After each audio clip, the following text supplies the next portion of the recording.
What's going on, guys? I'm Jay the Black. Shout out to everyone that's tuning in. I don't even really need to say much. Y'all looking at the title of this article from lawandcrime.com. You have this Alabama judge. She's 44 years old. And she lost her job due to multiple upon multiple complaints from the people that work for her and her unethical behavior. She's calling people Uncle Toms, heifers, and fat bees. And what's very comical about her calling a black man an Uncle Tom is the fact that she's married to a Caucasian man. This woman is married to a Caucasian man, but she wants to call people an Uncle Tom. Well, what does that make you? But anyway, let's get into this article.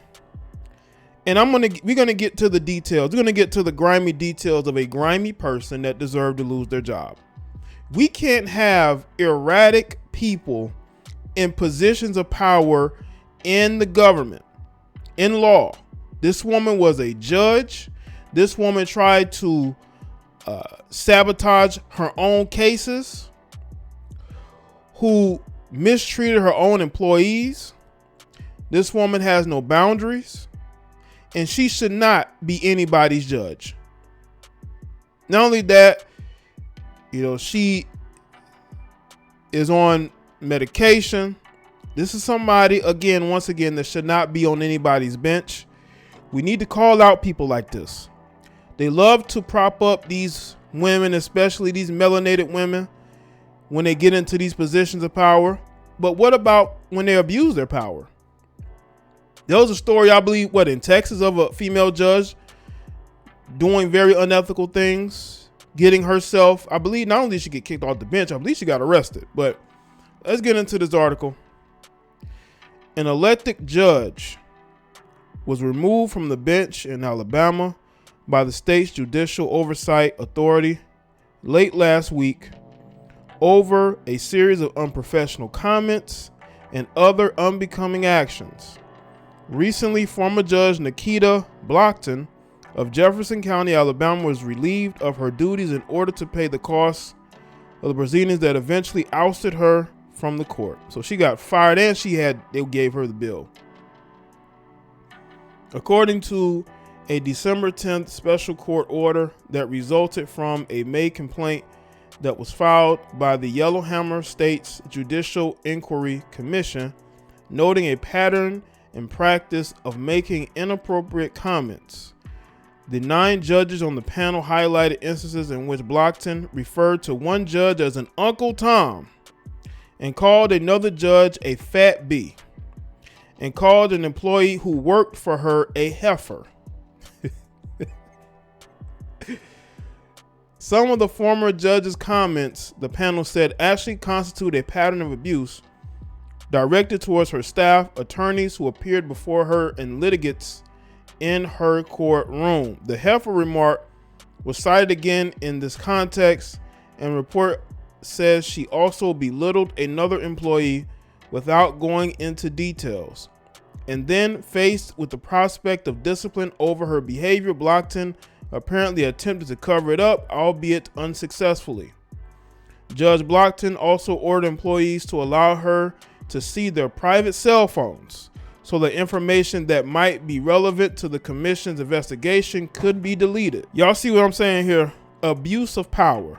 They would not be inquiring about you if you actually were doing your job, instead of using the workplace to deal with whatever type of mental issues you have. Whatever type of issues she has going on, she used the workplace in order to try to help that, and it didn't. And she ended up losing everything she worked hard to get. She instructed them to provide her with their private login information to their work computers. The findings section of the order says, on top of all that, the court essentially determined that the ex-jurist was a bad and overbearing boss with poor management skills. Wow, that's a shocker. Judge Blockton made her employees work unreasonable hours, including excessive, unproductive, and unnecessary late night and weekends. and she made repeated threats to fire employees in an attempt to intimidate them. Again, abuse of power. Ain't never been used to having none, so once they got it, they abused it. The order goes on. Blockton also called an attorney, forcing the attorney to beg the judge not to fire an employee who had spoken with a litigant about the harm she had suffered due to the delay in resolving the litigant's case. That's a shame, man. But again, these are people. She's a person. This person ain't used to having power. They're not. They're not used to having any type of power whatsoever. Once they get it, they abuse it. And people want to blame it on prescription drugs she just started taking. This is who she's always been. This is who she's always been.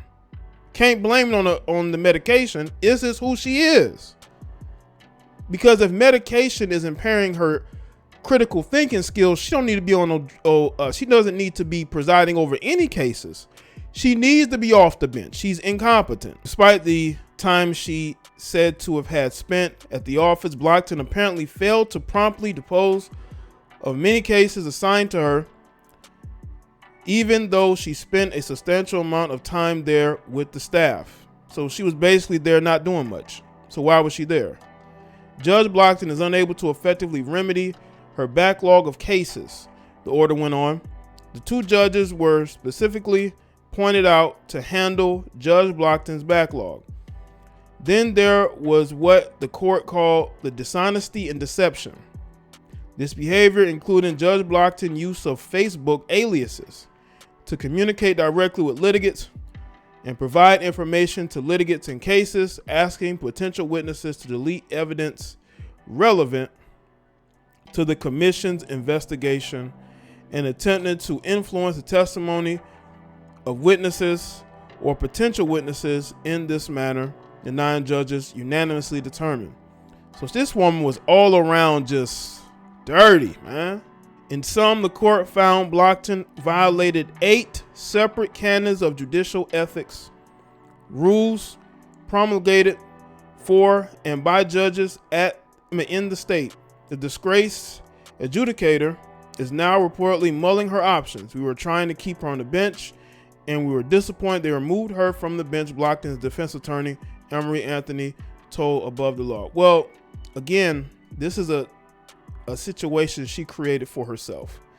She did this to herself, and she had nobody but herself to blame at the end of the day. She is not fit to be on any type of bench.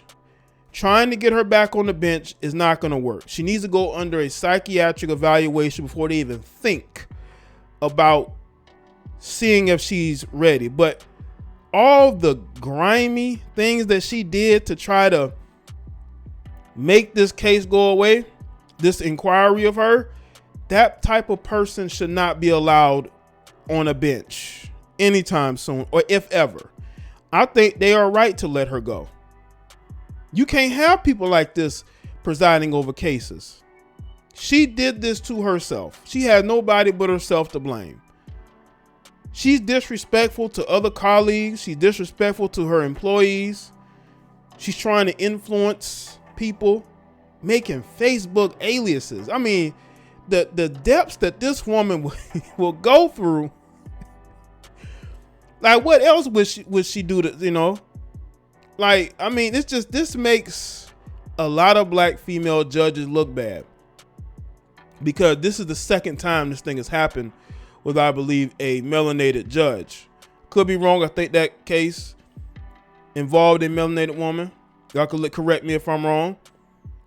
But once again, people, these people need to be evaluated as well. They should not just become judges and not get evaluations yearly, because these people start to abuse the power that are given to them. And that's what this woman did. And it seemed like this woman has a lot of issues, and she brought those issues to work. She's like most of these bitter a-hole supervisors, managers. You know, they deal with a lot at home, and they bring that to work, and then make everybody's life miserable. She's one of those type of people. She's one of those type of people to make the people that work under her, make them miserable because she's miserable. You know, hurt people. And if you look at the details of everything She should never be allowed back on the bench. Ever. And she should be criminally charged for what she did. But they're not going to really hold her feet to account because we all know they barely want to hold most of these women accountable anyway. But again, she did this to herself. She has nobody but herself to blame. She screwed up her own career. She ruined her own career. And I think that needs to be said above everything else. She did it to herself. There was nobody trying to come after her. There was no conspiracy. She destroyed her own career due to her own mouth and her own actions.